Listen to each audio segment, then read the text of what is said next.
Good evening, ladies and gentlemen.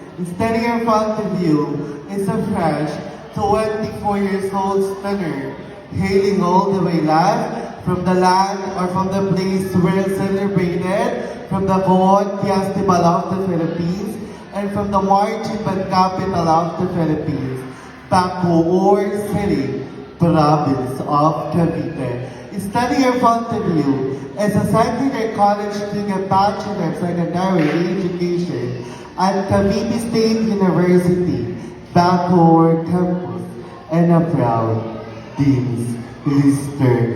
This is Christian Ano, naniniwala sa kasabihan, tangkilikin ang sariling atin. Daghang salamat.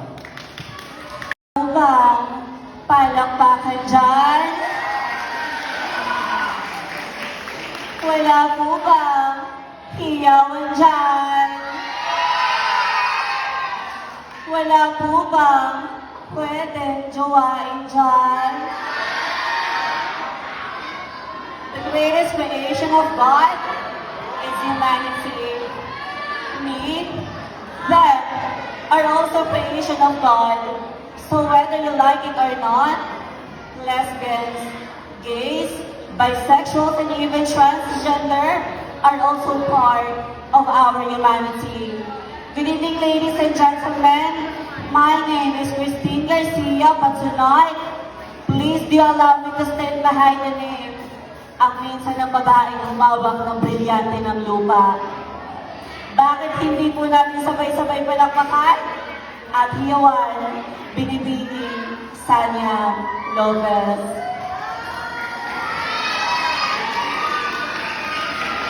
Miss Sanya Lopez na nag-iiwan ng isang katagang na hindi lahat ng masarap ay mahal. Parang ako, masarap naman, pero never minahal. Thank you so much and enjoy the show. Name bag, Narabi, Taga-Apo Ayo Ami, Cavite. Ilang taon na ang kinigmulan, isang layunin ang pinagmulan, ang pagkakabuklod-buklod ng isang kabaklaan, tungo sa mahusay na pagpapakilanlan. Batid kong bawang matatalino, edukado at intelihente at profesional, ang ating mga hurado sa ngayong gabi ito. Kaya naman sa ilang kandidata, ibigay ho natin ang 100% ng respeto sa pagpapakilala. Bagay 50% ho ng manonood ay pawang kabataan. This is your favorite Latina goddess. I am Dustin Jade, 18 years old. But tonight, since this is a pageant, allow me to carry the image of your one and only empress.